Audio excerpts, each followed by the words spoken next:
पुलस्त्य ऋषि के पुत्र और महर्षि अगस्त्य के भाई महर्षि विश्रवा ने राक्षसराज सुमाली और ताड़का की पुत्री राजकुमारी कैकसी से विवाह किया था।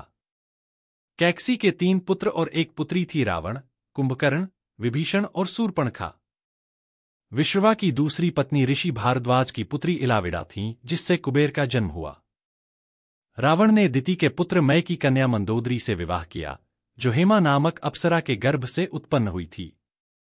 विरोचन पुत्र बलि की पुत्री वज्रज्वला से कुंभकर्ण का और गंधर्वराज महात्मा शैलूष की कन्या सरमा से विभीषण का विवाह हुआ था। भगवान शिव के वरदान के कारण ही मंदोदरी का विवाह रावण से हुआ था।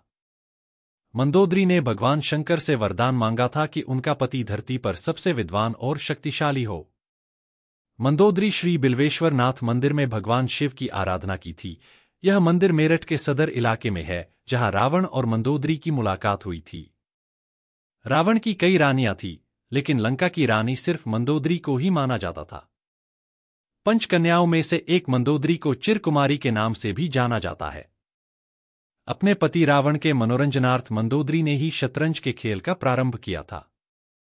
मंदोदरी से रावण को पुत्र मिले अक्षय कुमार, मेघनाद और अतिकाय। महोदर, प्रहस्त, विरूपाक्ष और भीकमवीर को भी उनका पुत्र माना जाता है। एक कथा यह है कि रावण की मृत्यु एक खास बाण से हो सकती थी।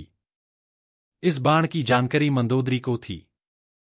हनुमान जी ने मंदोदरी से इस बाण का पता लगाकर चुरा लिया, जिससे राम को रावण का वध करने में सफलता मिली। सिंघलदीप की राजकन्या और एक मातृका का भी नाम मंदोदरी था। हालांकि जनश्रुतियों के अनुसार मंदोदरी मध्य प्रदेश के मंदसौर राज्य की राजकुमारी थीं। यह भी माना जाता है कि मंदोदरी राजस्थान के जोधपुर के निकट मंडोर की थी। क्यों किया मंदोदरी ने विभीषण से विवाह? जब रावण सीता का हरण करके लाया था, तब भी मंदोदरी ने इसका विरोध कर सीता को पुनः राम को सौंपने का कहा था। लेकिन रावण ने मंदोदरी की एक नहीं सुनी और रावण का राम के साथ भयंकर युद्ध हुआ। ऐसा माना जाता है कि राम रावण के युद्ध एकमात्र विभीषण को छोड़कर उसके पूरे कुल का नाश हो गया था। रावण की मृत्यु के पश्चात रावण के कुल के विभीषण और कुल की कुछ महिलाएं ही जिंदा बची थी। युद्ध के पश्चात मंदोदरी भी युद्ध भूमि पर गई और वहां अपने पति, पुत्रों और अन्य संबंधियों का शव देखकर अत्यंत दुखी हुई। फिर उन्होंने प्रभु श्री राम की ओर देखा, जो अलौकिक आभा से युक्त दिखाई दे रहे थे। श्रीराम ने लंका के सुखद भविष्य हेतु विभीषण को राजपाट सौंप दिया। कहते हैं कि अद्भुत रामायण के अनुसार विभीषण के राज्याभिषेक के बाद प्रभु श्रीराम ने बहुत ही विनम्रता से मंदोदरी के समक्ष विभीषण से विवाह करने का प्रस्ताव रखा। साथ ही उन्होंने मंदोदरी को यह भी याद दिलाया कि वह अभी लंका की महारानी और अत्यंत बलशाली रावण की विधवा है। कहते हैं कि उस वक्त तो उन्होंने इस प्रस्ताव पर कोई उत्तर नहीं दिया।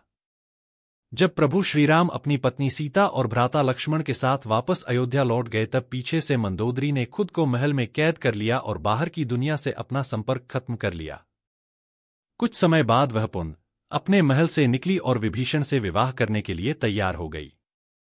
हालांकि कुछ विद्वानों का मानना है कि इस बात में कोई सच्चाई नहीं है, यह तो मात्र किंवदंतियां हैं।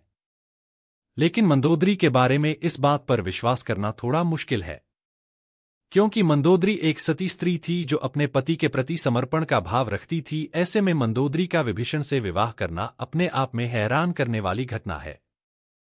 हालांकि रामायण से इतर की रामायण में ऐसे ही कई अजीब किस्से हैं। यह भी सोचने में आता है कि कुछ समाजों में प्राचीन काल में ऐसा ही प्रचलन था।